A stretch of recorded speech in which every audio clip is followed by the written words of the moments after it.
गर्मी के दिन थे, तपती दोपहर थी, जब चंदनपुर के जमींदार पन्नालाल का लड़का हरि प्रसाद दूसरे गांव से अपने गांव को लौट रहा था। प्यास के मारे उसका गला सूख रहा था। दौड़ते दौड़ते उसके घोड़े का भी बुरा हाल हो गया। तभी उसने देखा कि घोड़े के मुंह से तो झाग निकल रहे हैं, उसकी आंखें भी बाहर की ओर उबल पड़ रही हैं। उसने प्यार से घोड़े की पीठ पर हाथ फेरा और छलांग मारकर उससे नीचे उतर आया। अगले ही पल उसने घोड़े ने लंबी छलांग भरी और जमीन पर गिरकर तड़पने लगा। घोड़े ने हरि प्रसाद की ओर असहाय भरी आंखों से देखा। तुरंत ही घोड़े ने प्राण त्याग दिए। अपने प्रिय घोड़े को मृत पड़ा देखकर हरि प्रसाद बड़ा ही दुखी हो उठा। उसका जान से भी प्यारा घोड़ा पवन अब उसका साथ छोड़ गया था। हरि प्रसाद उदास मन से मृत घोड़े के पास बैठ गया। कुछ देर तक वहीं पर बैठे रहने के पश्चात वे वहां से उठा और पैदल ही आगे चल पड़ा और सोचने लगा कि कुछ देर के बाद ही दिन ढलने वाला है और घनघोर वन यहाँ से कुछ दूरी पर है। उस वन को पार करने के पश्चात ही मैं अपने गांव पहुंच पाऊंगा, लेकिन घनघोर वन को पैदल पार करने में तो पूरे 6 घंटे लगते हैं। इस प्रकार तो मैं आज अपने गांव नहीं पहुंच पाऊंगा और मुझे आज की रात इस घनघोर वन में ही गुजारनी होगी। लेकिन फिर भी कोशिश करने में क्या हर्ज है? क्या पता दिन रहते ही मैं इस वन को पार कर लूं और सफलता प्राप्त कर लूं। यही सोचते हुए हरिप्रसाद आगे बढ़ने लगा, लेकिन हुआ भी वही जिसका उसको डर था। अभी वे वन के बीचों बीच पहुंचा था कि दिन पूरे तरीके से छिप गया और वन में अंधेरा छा गया। अब तो उससे सचमुच ही यहाँ रात इसी वन में गुजारनी होगी। यही सोचकर हरि प्रसाद एक पेड़ के नीचे बैठकर विश्राम करने लगा। अभी उसे पेड़ के नीचे बैठे कुछ ही देर हुई थी कि चारों ओर से खुंखार जानवरों की आवाज़ें आने लगी। ये आवाज़ें सुनकर वे सोचने लगा कि इस वन का बड़ा ही डरावना वातावरण है। हरि प्रसाद साहसी युवक था, फिर भी उसने सोचा इस समय मैं निहत्था हूँ, क्या पता कब कहाँ से कोई जंगली जानवर आदमखोर आ जाए। इससे पहले कि यहाँ आकर कोई जंगली जानवर मुझ पर हमला करे, मुझे किसी पेड़ पर चढ़ जाना चाहिए और पेड़ पर ही बैठकर रात गुजारनी चाहिए। यही सोचकर हरि प्रसाद उधर ही पेड़ पर चढ़ गया जिसके नीचे वे बैठा हुआ था। कुछ ही देर के बाद वे पेड़ की एक मजबूत शाखा पर पत्तों में छिपकर बैठा था। ये जगह सुरक्षा की दृष्टि से ठीक है।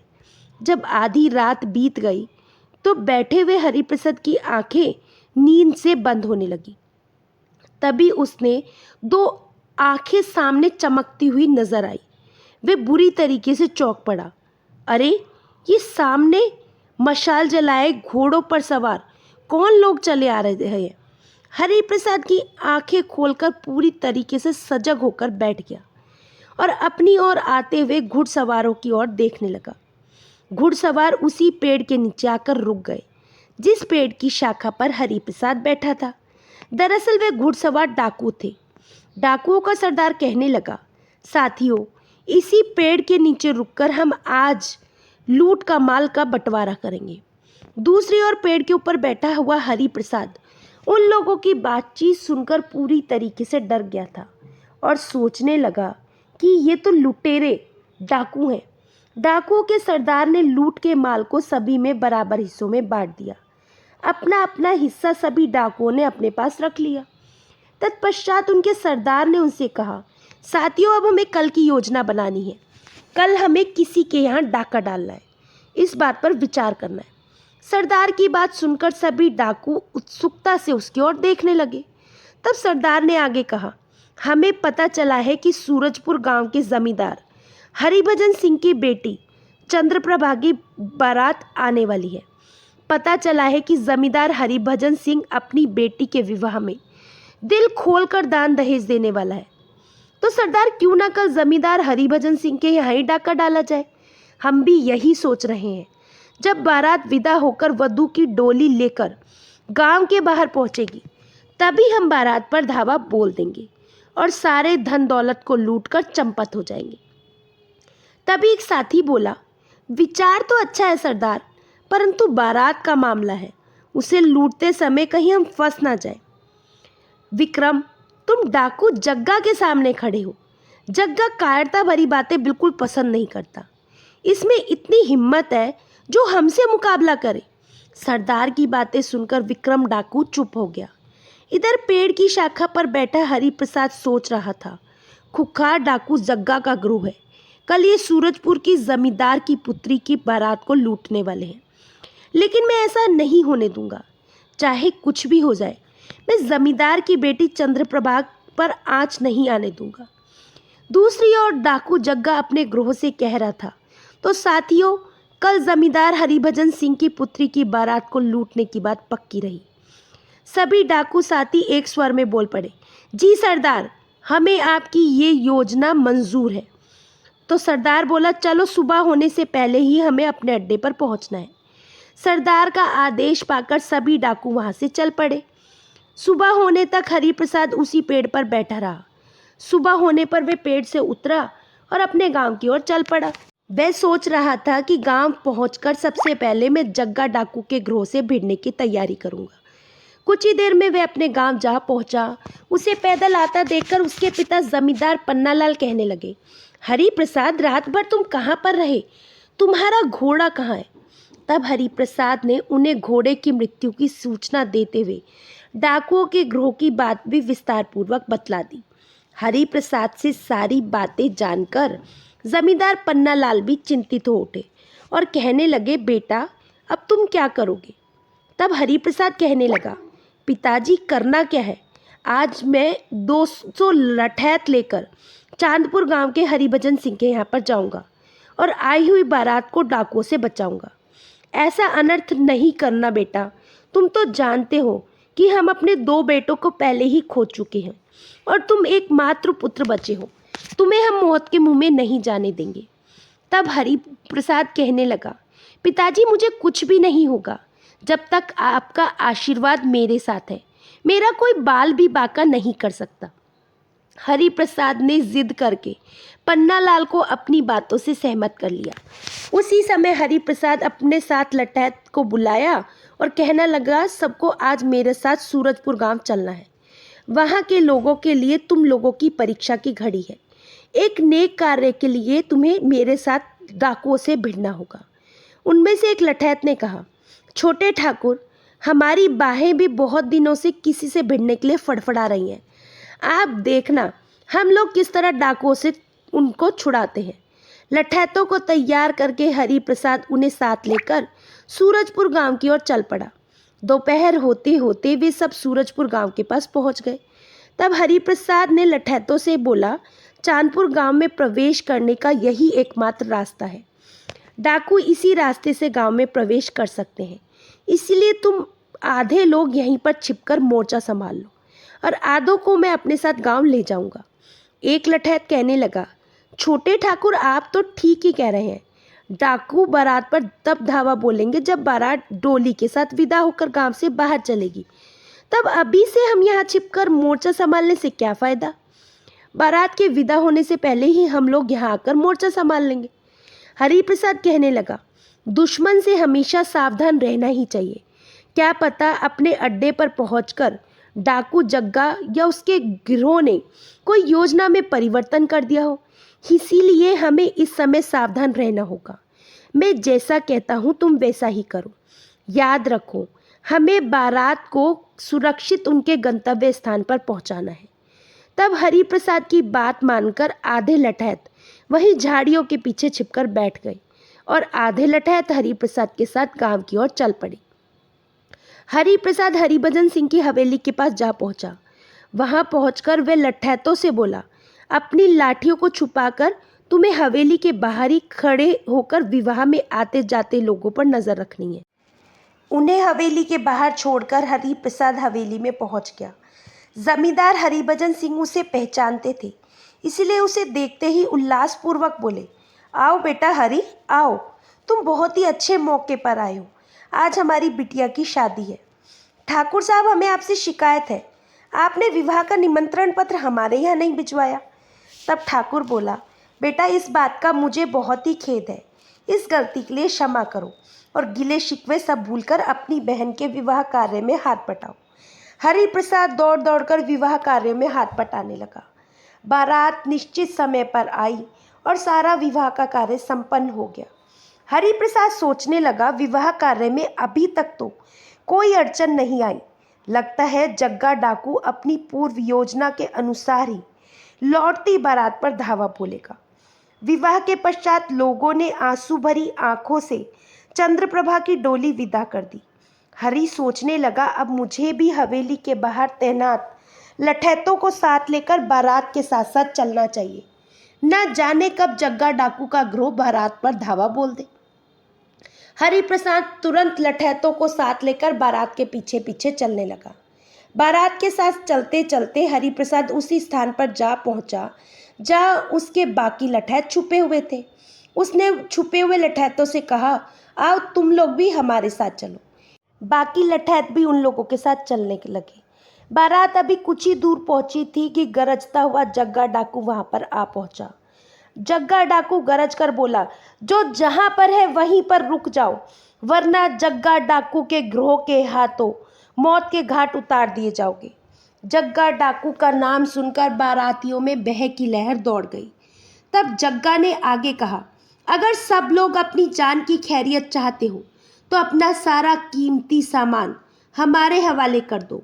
बारातियों ने अपना अपना कीमती सामान डाकुओं को देना शुरू कर दिया। यही वे समय था जब हरि प्रसाद ने अपने लठैतों को आदेश दिया, जल्दी से डाकुओं के ग्रोह पर कहर बनकर टूट पड़ो, एक भी डाकू जीवित बचकर ना जाए।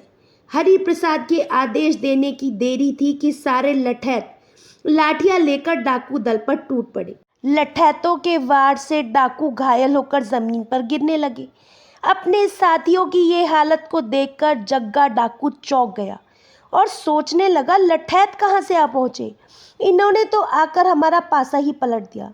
वे सोच में डूबा हुआ था कि घोड़े पर सवार हरि प्रसाद उसके पास आकर कहने लगा, जग्गा डाकू, तूने बहुत ही बदनसीबों को लूटा है, आज मैं तुझे इसकी सज़ा देकर ही रहूँगा। इतना कहते हुए हरि प्रसाद ने लाठी का वार जग्गा के सिर पर कर दिया। जग्गा की आंखों के सामने दिन में ही तारे नाचने लगे। वे सिर को थामकर पीड़ा से कर्राता हुआ घोड़े से गिर उठा। उसके गिरते ही हरि प्रसाद ने ताबड़तोड़ उस पर लाठी बरसानी शुरू कर दी। जग्गा डाकू उससे अपनी जान की भीख मांगने लगा, लेकिन हरि प्रसाद ने उसकी एक ना सुनी और उस पर लाठी बरसाता रहा। जल्द ही जग्गा के प्राण पखेरु उड़ गए। दूसरी ओर उसके लठैतों ने सारे डाकुओं को मार गिराया। ये देखकर बारातियों के चेहरे पुनः खिल उठे। वे जोश में चिल्लाए, वाह भाइयों वाह, तुमने आकर तो हमारे सिर पर आई विपदा टाल दी। वे सब कहने लगे, धन्यवाद हमें नहीं, हमारे छोटे ठाकुर को दो, इन्हीं के कहने पर तो हमने डाकुओं को मारा है। लठैत की बात सुनकर सभी बाराती कृतज्ञता भरी दृष्टि से हरि प्रसाद की तरफ देखने लगी। तभी डोली का पर्दा उठा और दुल्हन बनी चंद्रप्रभा हरि से बोली, तुम जो भी हो मेरे लिए देवता के समान हो। तुमने मेरे सुहाग और अन्य लोगों को डाकुओं से रक्षा करी है। मैं तुम्हारी आभारी हूँ भैया। भगवान मुझे कोई भाई नहीं दिया, क्या तुम मेरे भाई बनोगे? हरि प्रसाद कहने लगा, क्यों नहीं बहन, तुम्हारा भाई बनकर मुझे बड़ी ही खुशी होगी। तब वो बोली, वादा करो भैया, रक्षाबंधन के दिन तुम मेरे ससुराल जीतपुर आकर मुझसे राखी बंधवाया करोगे। तब हरि प्रसाद ने कहा, बहन मैं वादा करता हूँ, मैं आश्वासन देता हूँ कि मैं ज़रूर तुम्हारे घर आया करूँगा। आश्वासन पाकर चंद्रप्रभा ने डोली का पर्दा डाल दिया। तब दुल्हन बनी चंद्रप्रभा का पति चंद्रसेन उसके पास आया और कहने लगा, भाई तुमने डाकू से हमारी रक्षा करके हम पर बहुत बड़ा उपकार किया है। तो हरि प्रसाद कहने लगा, इसमें उपकार कैसा, एक बहन की डोली व बारात की रक्षा करना तो हर भाई का कर्तव्य होता है। मैंने भी अपना कर्तव्य पूरा किया। तब हरि से विदा लेकर चंद्रसेन घोड़े पर जा बैठा। उसके घोड़े पर बैठते ही बारात आगे चलने लगी। इस घटना के कई महीने के बाद रक्षाबंधन का त्यौहार आया तो हरि प्रसाद अपनी माँ से बोला, माँ आज रक्षाबंधन है, मैं अपनी धर्म की बहन चंद्रप्रभा के पास जाकर राखी बंधवाना चाहता हूँ। तो माँ बोली, बेटा तो क्या तुम जीतपुर जाओगे? तो हरिप्रसाद बोला, हाँ माँ, वे जीतपुर में मेरी बहन चंद्रप्रभा मेरी प्रतीक्षा कर रही होगी। मैंने आज के दिन उसके पास पहुँचने का वादा किया था। तो माँ बोली, हरि बेटा, तब तो तुम जीतपुर अवश्य जाओ। माँ से आज्ञा पाकर हरिप्रसाद अपने घोड़े पर बैठकर जीतपुर की ओर चल पड़ा।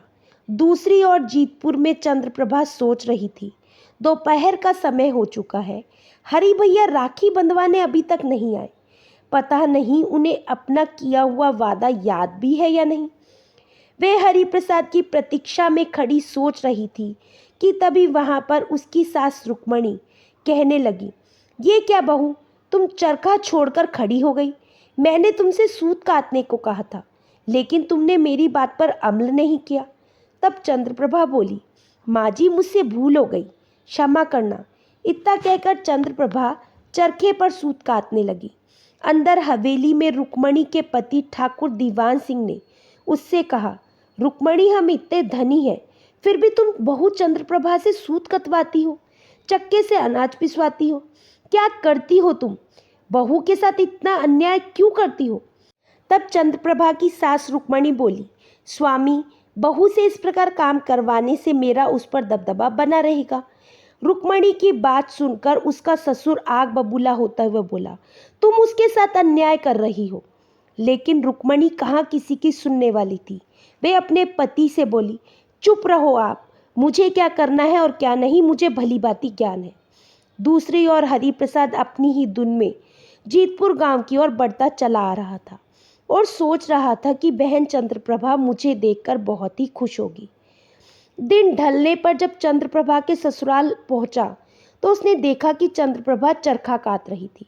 वे सोचने लगा, जमींदार के घर की बहू होते हुए भी बहन चरखा काट रही है, ये क्या चक्कर है। घोड़े से उतर के हरी हवेली के द्वार के पास जा पहुंचा। चंद्रप्रभा उसे देखकर बड़ी ही खुश हुई और उसे हवेली के अंदर ले गई। चंद्रप्रभा के साथ आते हरि को देखकर उसकी सास अपने पुत्र चंद्रसेन से बोली, बेटा चंद्रसेन, ये बहू के साथ कौन चला आ रहा है? तब उसका पति बोला, माँ, ये चंद्रप्रभा का धर्म भाई हरिप्रसाद है, इसी ने मेरी बारात को डाकुओं से बचाया था। आज रक्षाबंधन का त्योहार है, इसीलिए ये अपनी बहन से राखी बंधवाने आया है। बेटे की बात सुनकर रुक्मणी सोचने लगी, अच्छा तो अब इस घर में पराये मर्द भी आने लगे, लेकिन मैं ऐसा नहीं होने दूंगी।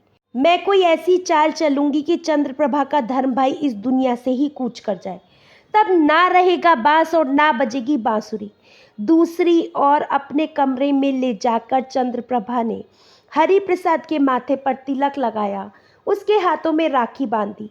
इसके पश्चात चंद्रप्रभा ने बड़े ही प्रेम से हरिप्रसाद को अपने हाथों का बना हुआ भोजन खिलाया।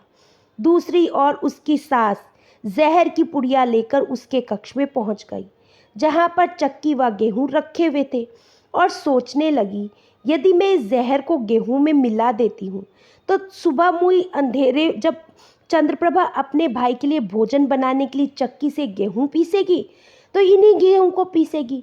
तब विष भरे भोजन को खाकर चंद्रप्रभा का धर्म भाई हरिप्रसाद मर जाएगा। इस प्रकार मुझ पर किसी को कोई शक भी नहीं होगा। रुक्मणी ने ऐसा सोचकर विष गेहूं में मिला दिया। दूसरी ओर चंद्रप्रभा हरि से कह रही थी, भैया रात हो गई है, अब आप विश्राम कर ले।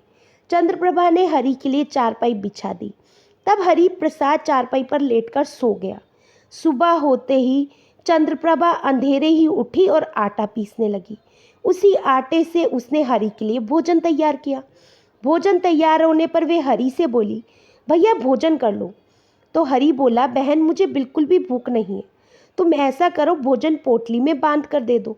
अपने गांव लौटते हुए राह में जब मुझे भूख लगेगी तो मैं खा लूँगा। चंद्रप्रभा ने ऐसा ही किया। उसने भोजन की पोटली बांधकर हरिप्रसाद को दे दी।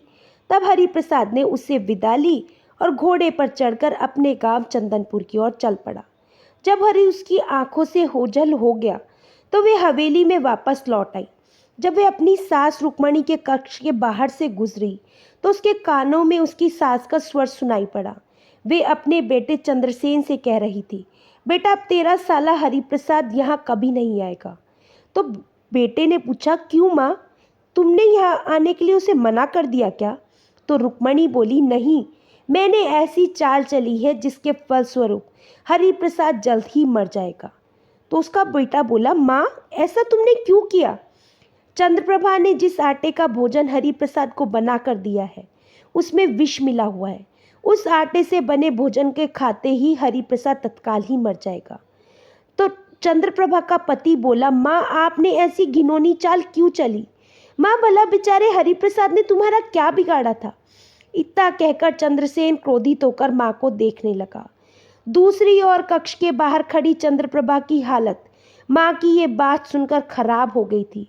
वे क्रोधित होकर कक्ष में पहुंची और कहने लगी, माँ जी आज तक आपने मेरे ऊपर जो भी जुल्म उठाया मैंने चुपचाप सहन किया, इसी आशा से कि एक ना एक दिन आपको अपनी गलती का एहसास अवश्य हो जाएगा।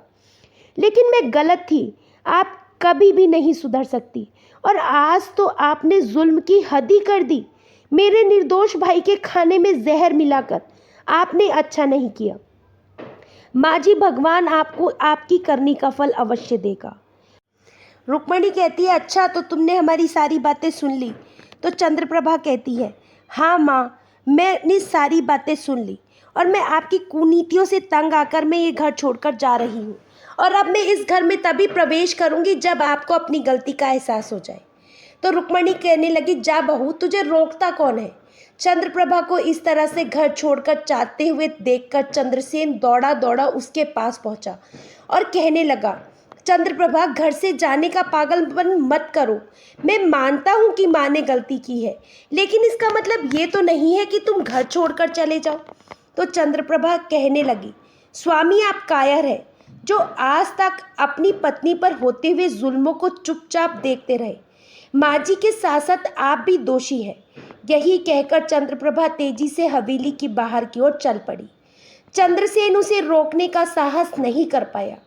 हवेली के अस्तबल से उसने एक घोड़ा खोला और सोचने लगी, हरी भैया अभी मुझसे ज़्यादा दूर नहीं गए होंगे, मुझे तुरंत ही उनका पीछा करना होगा और उनके पास पहुंचकर सब बातें बतानी होगी और उनके पास जो भोजन है वे विषैला है। यही सोचकर चंद्रप्रभा घोड़े पर बैठ गई। अगले पल उसका घोड़ा चंदनपुर की ओर दौड़ा जा रहा था। कुछ दूर जाने पर उसे हरि जाता हुआ दिखाई दिया। चंद्रप्रभा ने हरि को आवाज लगाई, भैया भैया रुक जाओ। चंद्रप्रभा को वहां देखकर हरिप्रसाद आश्चर्यचकित हो गया और पूछने लगा, बहन तुम यहाँ पर कैसे? तो चंद्रप्रभा कहने लगी, भैया मैं आप ही से मिलने आई हूँ। तो हरिप्रसाद कहने लगा, ऐसा क्या काम आन पड़ा बहन जो तुम्हें यहाँ पर आना पड़ा? तो चंद्रप्रभा बोली, भैया मैंने जो आपको भोजन बना कर दिया है उसे मत खाना, उसमें जहर मिला हुआ है। तो हरिप्रसाद बोला, जहर? तो चंद्रप्रभा बोली, मेरी सास ने आटे में विष मिला दिया था। तब चंद्रप्रभा ने विस्तार पूर्वक अपनी सास की करतूत अपने भाई को बता दी। सारी बातें बताकर चंद्रप्रभा ने उससे कहा, भैया मैं अपना ससुराल त्याग कर आई हूँ। तो हरिप्रसाद बोला, बहन तुमने अच्छा नहीं किया, अब तुम कहाँ जाओगी? तो चंद्रप्रभा बोली, भैया तुम मुझे अपने साथ अपने गांव ले चलो। तो हरिप्रसाद कहने लगा, ठीक है बहना, अब तुम मेरे साथ चलो। जैसे हरि अपने घर पहुंचा तो उसके पिता जमींदार पन्नालाल ने उसे सूचना दी, बेटा हमने तुम्हारा विवाह रंगपुर के जमींदार त्रिलोचन की पुत्री वर्षा के साथ तय कर दिया है, तुम्हें कोई एतराज़ तो नहीं? तो हरिप्रसाद कहने लगा, पिताजी आपने जो किया है वे अच्छा ही किया होगा। तब उसने अपने पिता से चंद्रप्रभा का परिचय कराते हुए कहा, पिताजी ये मेरी धर्म बहन चंद्रप्रभा है, आज से ये यहीं पर रहेगी। तो उसका पिता बोला, ये तो बड़ी अच्छी बात है बेटा, ये तो तुमने बहुत ही अच्छी बात बतलाई। बेटा तुमने अब तुम्हारे विवाह के सारे नेक काम चंद्रप्रभा ही करेगी। कुछ ही दिन के बाद शुभ मुहूर्त में हरि दूल्हा बनकर घोड़ी पर चढ़ गया और खूब धूमधाम से उसकी बारात रंगपुर की ओर रवाना हो गई। बारात के पहुंचने पर जमींदार त्रिलोचन ने बारातियों की खूब आवभगत की। फिर वर ने वधू को और वधू ने वर को जयमाला पहनाई और इस प्रकार बड़ी ही धूमधाम के साथ हरि का विवाह भी संपन्न हो गया। चंद्रप्रभा ने विवाह के कार्यों में बढ़ चढ़ करके सहयोग किया और बहन होने की सभी जिम्मेदारियां बड़े ही अच्छे तरीके से निभाई। विवाह में आए हुए लोगों ने चंद्रप्रभा की प्रशंसा करते हुए हरिप्रसाद से कहा, हरि तुम बहुत ही भाग्यवान हो जो तुम्हें ऐसी बहन मिली। ये सुनकर हरि कहता, हाँ आप सब ठीक कहते हो, मैं बहुत ही भाग्यशाली हूँ कि मुझे चंद्रप्रभा जैसी बहन मिली है। दूसरी ओर चंद्रप्रभा की सास रुक्मणी को एक दिन लकवा मार गया। उसका बेटा चंद्रसेन कहने लगा, माँ ये तुम्हारी क्या हालत हो गई है। तब रुक्मणी बोली, बेटा ये सब मेरे पापों का फल है। मैंने अपनी गाय जैसी सीधी बहू चंद्रप्रभा को बहुत सताया है, शायद उसी के फलस्वरूप मेरी ये दुर्दशा हुई है। यही कहकर रुक्मणी जोर जोर से रोने लगी। कुछ देर होने के पश्चात वे कहने लगी, बेटा तुम इसी समय चंद्रप्रभा को ले आओ, मैं उससे माफ़ी मांगना चाहती हूँ। चंद्रसेन कहने लगा, अच्छा माँ, और कहकर वे चंद्रप्रभा को लेने के लिए रवाना हो गया। उसी दिन वे चंद्रप्रभा को अपने घर ले आया। अपनी बहू को देखकर रुक्मणी की नज़रें झुक गई और वे नज़रें झुकाकर बोली, बहू मुझे माफ़ कर दो, मैंने तुम पर बहुत जुल्म ढाए। तब चंद्रप्रभा कहने लगी, माँ जी आप ये क्या कह रही हैं, आप मुझसे क्षमा ना मांगे। चंद्रप्रभा उसी दिन से सास की सेवा में जुट गई। जल्दी ही चंद्रप्रभा की सेवा ने असर दिखाया और रुक्मणी पहले की तरह स्वस्थ हो गई। तब से वे प्रभा को अपनी बेटी की तरह प्यार करने लगी। ये देखकर उसका पति चंद्रसेन भी बहुत प्रसन्न हुआ और वे सब मिलकर सुखी जीवन बिताने लगे। आशा करती हूँ दोस्तों आपको ये कहानी अच्छी लगी होगी। कहानी अच्छी लगी हो तो चैनल को सब्सक्राइब कर लीजिए और कहानी को आगे फॉरवर्ड करना बिल्कुल ना भूलिएगा। फिर मिलेंगे दोस्तों एक नई कहानी और एक नए विचार के साथ। तब तक हंसते रहिए, मुस्कुराते रहिए, स्वास्थ्य का ध्यान रखिएगा। जय श्री कृष्णा।